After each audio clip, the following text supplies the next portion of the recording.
Alright, so this is my art project. I made a bunch of houses in a village in Minecraft.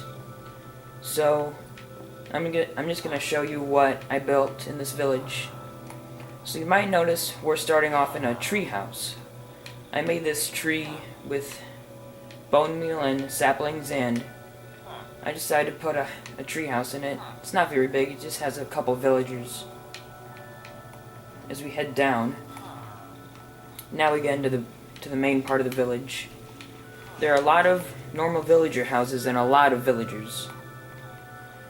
And if you notice, some of them are built with different materials. Like this one's made of sandstone, this one's made of stone and wood, and that church over there is made of clay. Might as well go over there.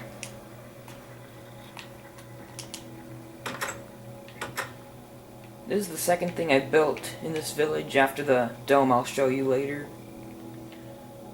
So we have the pews and the main hall and the altar. It's not very big, but I like the way I built it. And you notice these redstone lamps in the floor. It was dark in there, so I decided to add them there.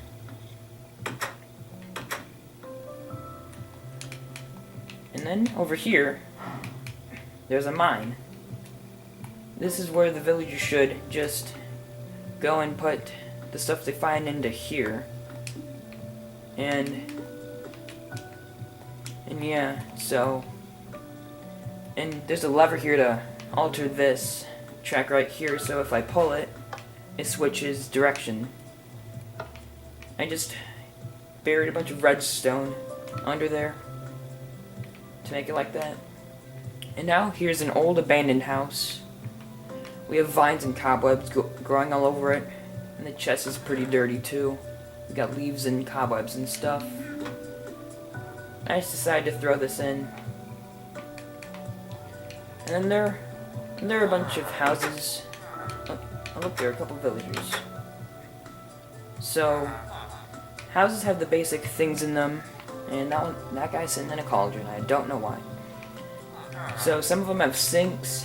All of them have crafting tables, chests, furnaces, and beds, but this one has an anvil. I decided to have some of the houses have different stuff for some variety.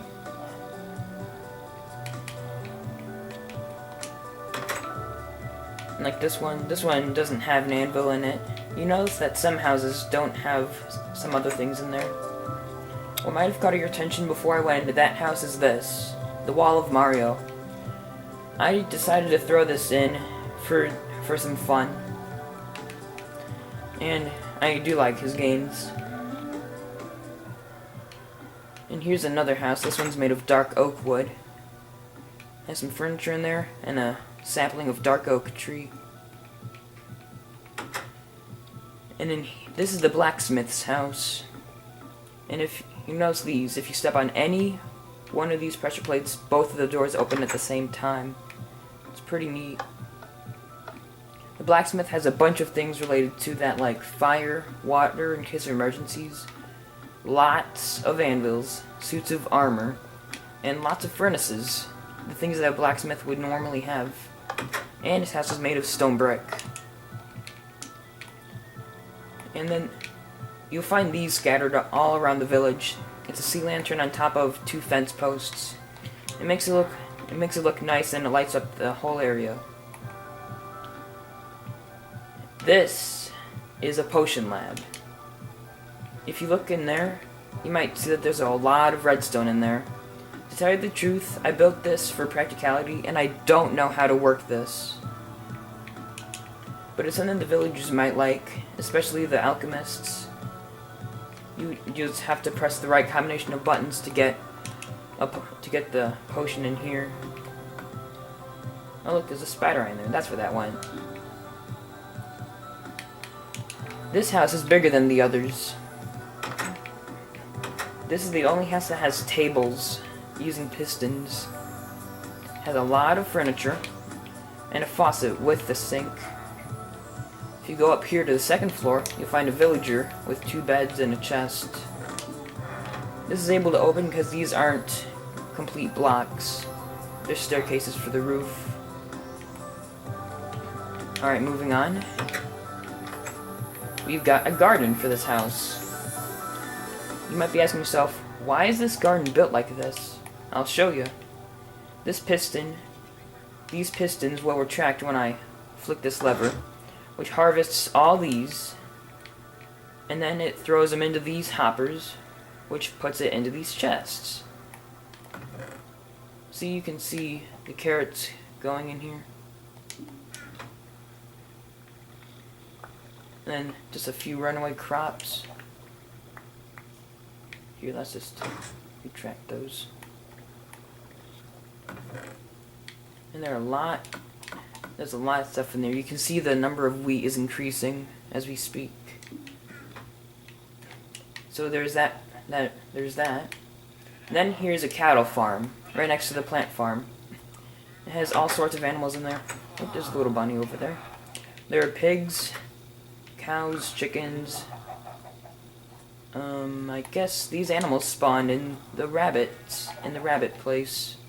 And then there are sheep and some villagers.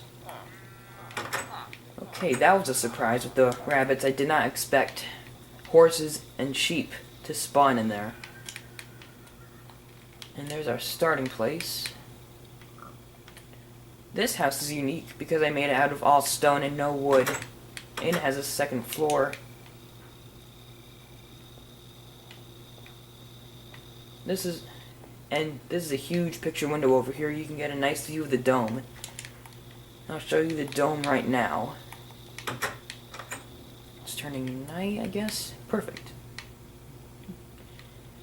I threw these bridges in so the villagers can get to the other side. And I guess they like swimming with pigs. This dome area took me 2 playthroughs to build. And a lot of glass. I'm glad I did this in creative mode. There's a flower garden over here. Regular grasslands for people to play in, like little kids. And then here's a sitting area with a nice little lake.